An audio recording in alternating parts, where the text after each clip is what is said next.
সবাই যখন মৃত্যুটাকে ভীষণ ভয় পায়, আমি তখন হাসতে হাসতে আল্লাহর কাছে ভীষণ সন্তুষ্টি নিয়ে পৌঁছতে চাই যে আমি একটা ন্যূনতম ওই জীবনটা লিড করতে পারলাম, যে আমি একটা ইনসাফের হাসি নিয়ে আমি আমার আল্লাহর কাছে পৌঁছতে চাই। হায়াত মৌতের মালিক আল্লাহ, ন্যূনতম সিকিউরিটি নিয়ে চলাও হলো সুন্নাহ।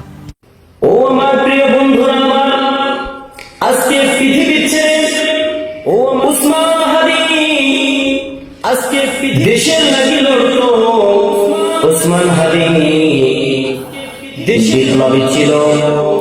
উসমান হাদি পৃথিবীর কাউকে ডরাইতো না, ছিল ডরাইতো যিনি যিনি সৃষ্টি করেছেন উসমান হাদিকে, যিনি সৃষ্টি করেছেন পৃথিবীর মানুষকে, যিনি সৃষ্টি করেছেন জিন এবং ইনসানকে, যিনি সৃষ্টি কিন্তু পৃথিবীর মানুষকে ডরাইতো না।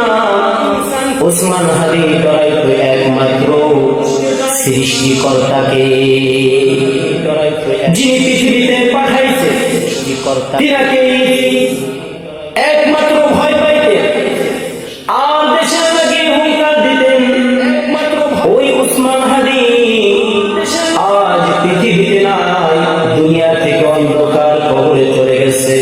আজ পৃথিবী উসমান হাদিকে অন্ধকার কবরে চলে, অত্যাচার করা হয়েছে, জুলুম করা হয়েছে, মাথার ভিতরে গুলি করা হয়েছে, এমনকি এত কাজ থেকে শুট করা হয়েছে, এমন গুলি এই পাশ দিয়ে ঢুকছে ওই পাশ দিয়ে বের হয়ে গেছে, অনেক চিকিৎসা করা হয়েছে, কিন্তু উসমান হাদি দুনিয়া থেকে পৃথিবীর মানুষকে কান্দায়া, পৃথিবীর মানুষকে দেখায়া আজ পৃথিবী ছেড়ে চলে গেলেন।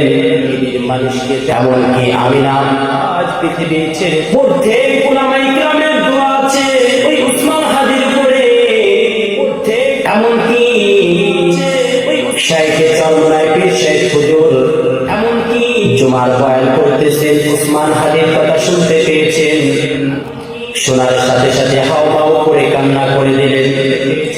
এমনকি চরমনার পীর শেখ না হাও করে পৃথিবীর আলেম উলামারা দোয়া করতেছেন হাদির জন্য। এরকম হাদি পৃথিবীর ভিতরে আসবে কিনা সন্দেহ আছে, এরকম বিপ্লবী আমরা পাবো কিনা সন্দেহ আছে। তবে মুসলমানদেরকে এটাই বলতে চাই, আজকে উসমান হাদির থেকে শিক্ষা নেওয়া উচিত।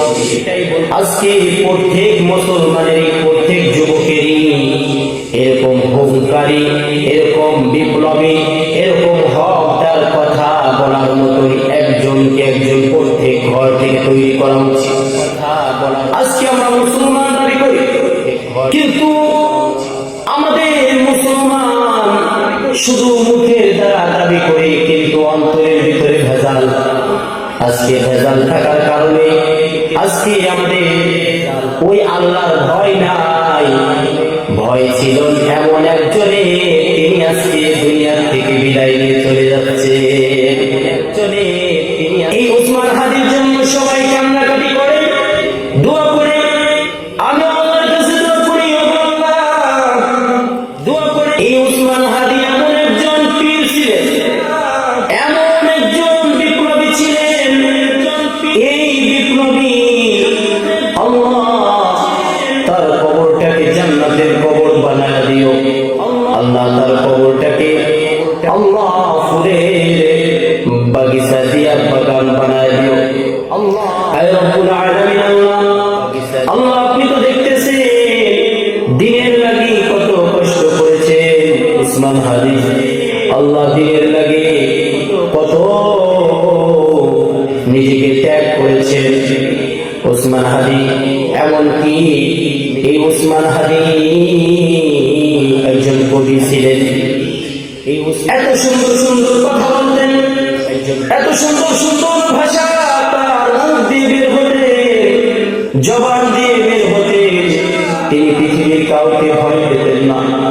আল্লাহ ওই উসমান হাদিকে আল্লাহ শহীদ করিও। আল্লাহ ওই উসমান হাদিকে আল্লাহ জান্নাত নসিব করিও। আল্লাহ এর থেকে আমাদের প্রত্যেককে শিক্ষা দেওয়ার তৌফিক দান করিও। আয় রব্বে কারীম, আল্লাহ বিশেষ দরখাস্ত মানি আল্লাহ এইরকম উসমান হাদির মতন এক উসমান হাদি দুনিয়া থেকে চলে গেছে, পৃথিবীর ভিতরে হাজার হাজার উসমান হাদি তৈরি করে দিও। আয় রব্বুল আলামিন, আপনি তো ক্ষমাশীল, আপনি তো দয়ালু। আল্লাহ উসমান হাদিকে আল্লাহ জান্নাত নসিব করিও। আল্লাহ উসমান হাদিকে আল্লাহ জান্নাতে মাকাম দান করিও। আয় রব্বে করিম আল্লাহ, এই উসমান হাদির একটা সন্তান, ছোট্ট একটা সন্তান থেকে দুনিয়া থেকে বিদায় নিয়ে চলে গেলেন। আয় রব্বে করিম আল্লাহ, সন্তানের কথা চিন্তা করে নাই, বিবির কথা চিন্তা করে নাই, বাবা মার কথা চিন্তা করে নাই। আল্লাহ তোমাকে ভয় পেয়ে ইসলামের পথে লড়েছে। আল্লাহ আল্লাহ দুশমনের বিরুদ্ধে লড়েছে। আল্লাহ কাফের বেদিন আল্লাহ এদের বিরুদ্ধে লড়েছে। আল্লাহ পৃথিবীর ভিতরে আল্লাহ এই সমস্ত জাহেল মার্কাদের বিরুদ্ধে লড়েছে। আল্লাহ তাকে জান্নাত নসিব করিও। আল্লাহ তার সন্তানদেরকে হায়াতের ভিতরে বরকত দিয়ে দিও। আল্লাহ তার সন্তানকে উসমান হাদির মতো হুঙ্কারী একজন বিপ্লবী বানায় দিও। আয় রব্বে করিম আল্লাহ, আল্লাহ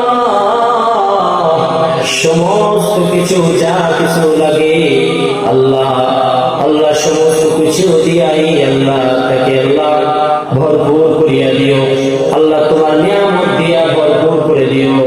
আল্লাহ উসমান হাদি ভাই সন্তানকে আল্লাহ হায়াতের ভিতরে বারাকা দান করিও।